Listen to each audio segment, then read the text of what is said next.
एक होता है कॉन्फिडेंस, फिर आता है ओवर कॉन्फिडेंस और फिर आता है ये लेवल ऑफ कॉन्फिडेंस। हाँ। इस बार इंडिया नहीं जीतेगी। विराट कोहली को सबको बोल दो कि अपने जेडीचे का जोर लगा के आज जीत के दिखा दो, तुम अब जाओ। हाँ। मैंने मना कर दिया नहीं जीतेगी तो नहीं जीतेगी। और जैसे ही विराट कोहली ने मारी सेंचुरी और इंडिया जीत गया, वैसे ही बाबा जी पलट गए। कुछ पता थोड़ी है मेरे बोलने से, ऐसे ही मैं कुछ भी फेंकता रहता हूँ। सीरियस क्यों ले रहे हो तुम इतना?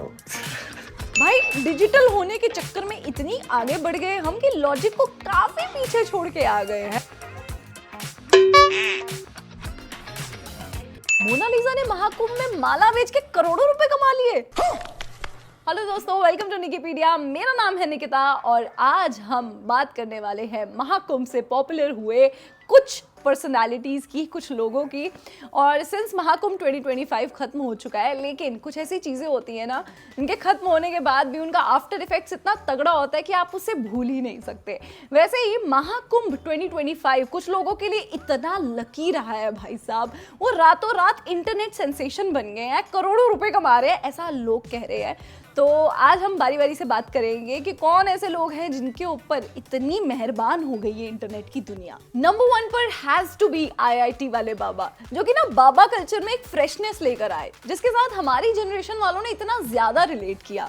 उनकी कुछ लॉजिकल बातें सुनकर ऐसा लगा कि क्या बात है सर, क्या बात है सर। अब इंडिया वर्सेस पाकिस्तान के मैच से पहले बाबा जी ने इतनी बड़ी भविष्यवाणी कर दी कि 2 मिनट के लिए हमें भी लगा कि यार क्या पता बाबा सच में प्रेडिक्शन करते हैं और क्या पता ये भी सही हो जाए, है ना। मतलब इसे 50-50 नहीं तो 70-30 चांसेस लग रहे थे, क्योंकि इतना कॉन्फिडेंस से बाबा जी ने ये बात बोली थी।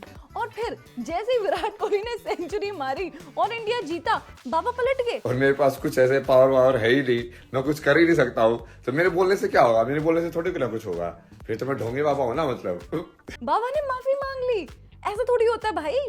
आप टिको, आप ये बोलो कि भाई कुछ नेटवर्क खराब हो गए थे, ऐसे कैसे आपके ऊपर विश्वास कर लेगा यार कोई? ये बाबा आप बन नहीं पाओगे अगर आप ऐसे अपनी बातों पे टिके नहीं रहोगे। तो फिर खबरें आई कि उन्हें जूना अखाड़ा सा निकाल दिया है, लेकिन फिर भी बाबा रुके नहीं। बाबा ने कहीं और जाके शरण ली और अपनी ये जो फेम उनको मिली थी उसको अच्छी तरीके से यूटिलाइज किया। वो पॉडकास्ट में गए, इंटरव्यूज में गए और फिर अपनी हाई लेवल की बातें करते रहे। और बाबा के साथ एक और शख्स बहुत वायरल हो गई थी और उन्हें मूवीज के ऑफर भी आ गए भाई। I am talking about Mona Bhosle उर्फ मोनालिसा फ्रॉम महाकुंभ, जो कि महाकुंभ में माला बेचते हुए कुछ लोगों को नजर आई। और जैसे ही उनकी भूरी आंखें और खूबसूरती कुछ लोगों के नजर में आई, वैसे ही शी गॉट सो फेमस। और मतलब हर कोई अगेन उनके पास इंटरव्यू करने पहुंच रहा है, उनके साथ सेल्फी लेने पहुंच रहा है, जिसकी वजह से ना उनको वो महाकुंभ छोड़ के जाना पड़ा, क्योंकि भीड़ इतनी ज्यादा इकट्ठा हो जाती थी जिससे उनको कुछ फायदा नहीं हो रहा था बल्कि नुकसान ही हुए जा रहा था। लेकिन उन्होंने भी कुंभ छोड़ने के बाद इस फेम को बहुत अच्छे तरीके से यूटिलाइज किया। वो लाइव शोज में जाने लग गई, उन्होंने अलग अलग जगह पे अपीयरेंस देना शुरू कर दिए और इस बीच उन्हें मूवी भी ऑफर हो गई। और फिर ये भी पता चला कि भाई कुंभ से उन्होंने करोड़ों रुपए कमा लिए थे माला बेच के। ये सुन के ना मुझे हार्ट अटैक आने ही वाला था कि फिर बाद में उन्होंने क्लैरिटी दे दी कि नहीं, ये लोग झूठ बोल रहे हैं, करोड़ों रुपए तो नहीं कमाए, क्योंकि मैं इतनी देर रह ही नहीं पाई वहाँ कुंभ में। बट ये खबर बिल्कुल सच्ची है कि उनको मूवी ऑफर हुई है। अब एक सनोज मिश्रा नाम के डायरेक्टर है, जो कि एलिजिडली खुद को डायरेक्टर बताते हैं, और वो कह रहे हैं कि डायरी ऑफ मणिपुर नाम की मैं एक मूवी बनाने वाला हूँ और उसमें मैं मोनालिसा को कास्ट करने वाला हूँ। अब उस पर अलग कंट्रोवर्सी चल रही है, लोग कह रहे हैं कि इसकी तो कभी हमने पहले कोई मूवी देखी नहीं और ये एक नंबर का अय्याश है, शराबी है, और ये क्या मूवी बनाएगा, ये सिर्फ मोनालिसा को यूज कर रहा है खुद को फेम देने के लिए। बट चलो जो भी है, तैयारियां शुरू हो चुकी है। मोनालिसा फुल ऑन एक्टिंग सीखने में लगी हुई है इस टाइम पे, ये देखो। मैं रामगढ़ की रानी अवंतीबाई लोधी। अब इसके बाद एक और चीज फेमस हुई जो कि इससे पहले ना किसी ने देखी थी ना किसी ने सुनी थी, एंड दैट वाज डिजिटल स्नान।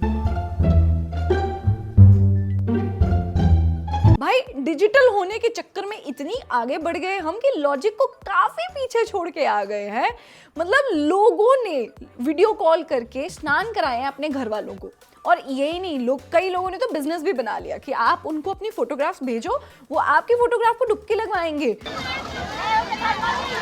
तो इस तरह से आप डिजिटल कुंभ स्नान संगम पे कर सकते हैं, और मेरा स्टार्टअप है प्रयाग एंटरप्राइजेस के नाम से। और पैसे चार्ज कर रहे हैं ऑब्वियसली, मतलब वही जो दान दक्षिणा आपको अपने हिसाब से देनी है। ये ट्रिक हमारे देश से बाहर नहीं जानी चाहिए, क्योंकि अगर गई तो बेइज्जती बहुत होगी यार। और जहां इतना कमाल हो ही रहा था, वहां हैरी पॉटर भी दिखे भंडारा खाते हुए। तो ये थे महाकुंभ के कुछ वायरल मोमेंट्स। आपका फेवरेट कौन सा था? कमेंट सेक्शन में जरूर बताना है। अगर अभी तक आपने सब्सक्राइब नहीं किया है चैनल को, क्यों नहीं किया, क्या मैं आपसे पूछ सकती हूँ? पहले अगर नहीं किया है तो कोई नहीं, कर दीजिए। और मैं हाजिर हो जाऊंगी कुछ और ऐसी एंटरटेनिंग वीडियोस लेकर। तब तक keep following Nikipedia. Bye bye and take care.